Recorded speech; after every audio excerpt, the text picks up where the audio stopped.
Okay, so hi, this is C Kanji.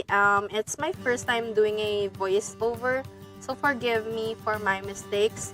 I've probably recorded this a million times now, and I'm getting tired, so I'm just going to do it in one take now. This is a short tutorial about drawing better facial expressions and some coloring tips. So, since expression study is still new for me, the tips I'm going to share are all just what works best for me. If you give it a try and it works for you too, then I'm glad I could help. So to start, I usually look for a character that is already well established. I already practiced with the Grinch, also Stitch, and some of my original characters as well. In order to get better results, it's also advisable to choose a character you're very familiar with. Someone recognizable in your head with no effort at all. The reason why this is important is because you want to be able to imagine this character's expressions with ease. The purpose of the study is to learn facial expression, facial expressions. So a well-established character overall in your head not only makes it easier for you to imagine this character in different expressions, but you can also manage to play with it more than the characters you're not familiar with. In this exercise, in this practice piece, I chose Merida because her design is very easy to manipulate in terms of playing with her expressions. I am not an expert or anything close to that, but you can see that Merida have a very distinguishable features. She has a rounded face with big circle eyes, small mouth, and a huge orange curly hair. With those descriptions alone, you can easily make a doodle of her, and even though it won't look like the original design, it will still register as Merida. So why is this important? Because in order for this exercise to actually work, it is better not to use the original design of your chosen character as a reference. What I mean by that is don't use the model sheets the original artists have. Hear me out. You can use as many references of expressions as you want, but only use limited of the original design of the character you chose. This will push you to your limit and actually make you experiment a little bit more than you are used to. So now onto the actual tips for drawing better expressions. The first tip is the key to doing effective study with expressions. The more exaggerated it is, the better. It's easier to lessen the expressions than making it more exaggerated. Does that make sense? I don't know. But to explain more, if you do it bigger, you already know where's the limit. Unlike if you do it less, you are more restricted and you will not know the actual limit you can get to. I don't know if that made sense, but I hope that came across. For the second tip, I want you to remember is always use everything that you find useful in the design of the character you chose. The design of Merida, she is basically known for her orange curly hair. So I will use this opportunity to help me build the expression she makes with her hair as a support. Kind of like a foundation in order to make her expressions a bit more unified, as what I like to call it. Example of that, the first sketch I did and the first one I colored in is her happy or smiley face. I made her hair very big and fluffy and soft. Similar to that expression, very approachable, something like that. There's one that is irritated, so I made her hair look down and disappointed. I don't know how I made the hair look disappointed, but yeah. The other one is scared or somewhat surprised. So I made her hair very tangled and all over the place.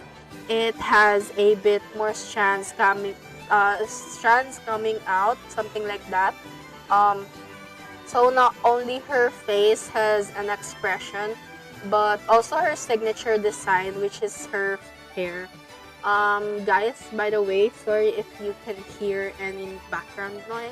I don't have any better recording equipment, and also forgive um, my pronunciation. I'm I can't pronounce R. Anyway, you can also apply that technique to the eyes, nose, and mouth of the character. For example, for sadness or like disappointment, the eyes, nose, and mouth are droopy and kind of elongated. What I did at the bottom left. Opposite to that, if the expression is happy or like excited, the eyes, nose, and mouth are all uplifted. So these subtle tweaks can make the character seem more real and readable to the eyes of the viewer. So yeah, for the third tip, this is not as technical as the others.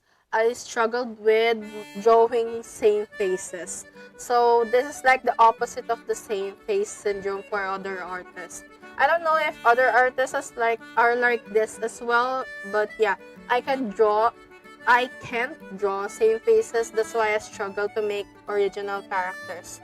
Anyway, one thing you can do about this, if you're similar, you can use your first sketch that is already that looks better than the rest, like the best for you. Then sketch over it whenever you draw another expression.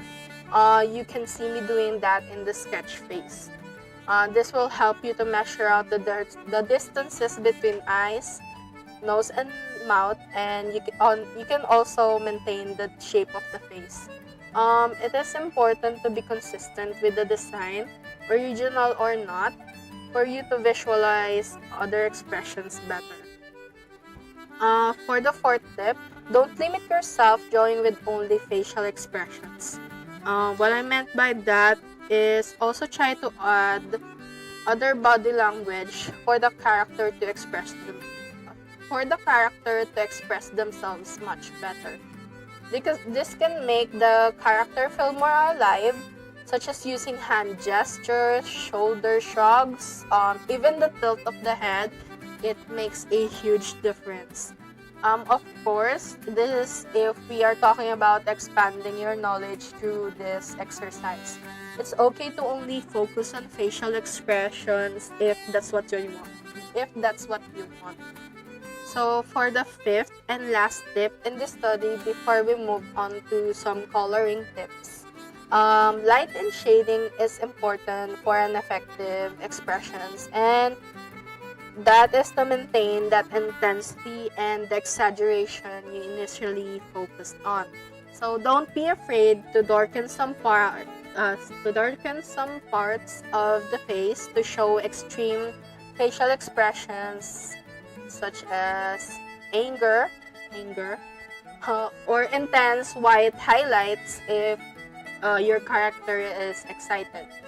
So moving on to coloring, I'm still not good at it, and I know close to nothing about color theory, but I can still give you guys some tips that you might find helpful, hopefully. So the first one is to never use white or black background when coloring. It's easy to go too light or too dark if you color in a white or dark background. I can explain this in detail because I didn't study when I started using it, but from experience alone, I can assure you that you can achieve more vibrant colors in a light gray background. I know for sure this has something to do with values or color theory, but I really don't know much about it, so I apologize. But if you haven't done this, please try it out yourself. You'll immediately notice the difference.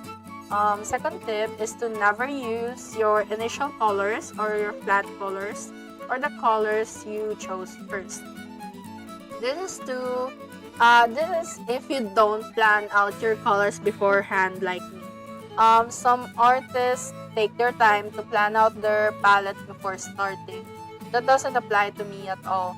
So what I do is I utilize the advantages of digital art. Once I finish laying out my flats, I adjust the hue or levels of each color I chose. This to harmonize the colors I chose and make it more unified. I know a lot of artists know this already, but some might not, and I'm here to help out. If you do plan out your palette beforehand, there's a technique I use that I forgot where I got it from. Basically, you get your main color. Like if you want a cooler theme, you have like blue or purple main color.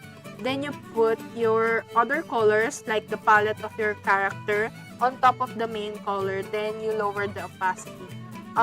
This makes your palette more harmonized into a cooler tone. I hope that made sense. I was just kind of throwing words. So now for the last tip. I think I have friends who are afraid of doing lineless art. I learned this just recently, a tip that's very useful if you're new to lineless art that I actually wished I learned when I started doing. Um, so don't think about lines. I know it sounds obvious, but when you do lineless art, you unconsciously think about the lines and keeping all colors within those lines. But this can be solved if you experiment with the shapes and values of the character, like creating depth through shading and placing different shapes together to form and define that separation without feeling the need of lines. It's also better to avoid airbrush look for lineless art. Textured brushes are the best. Um, but yeah, like I said, as long as you achieve that depth with your shapes and colors, you are still good to go. So yeah, that's basically it. I know that some of my tips you might already heard about, but I'm hoping there are artists out there who still don't know about these tips I have. If you learn from this video, I would be glad to help you out more. If not, then I'll try to learn more and be better so that I can be more helpful to you in the future as well. Also, I'm sorry if I mispronounce a lot of words and stuttered a lot. Um, I'm tongue-tied and I can't pronounce the letter R. So yeah, um, I'm hoping I can make a video like this again. If you watched it, thank you very much. I guess see you again next time. Thank you.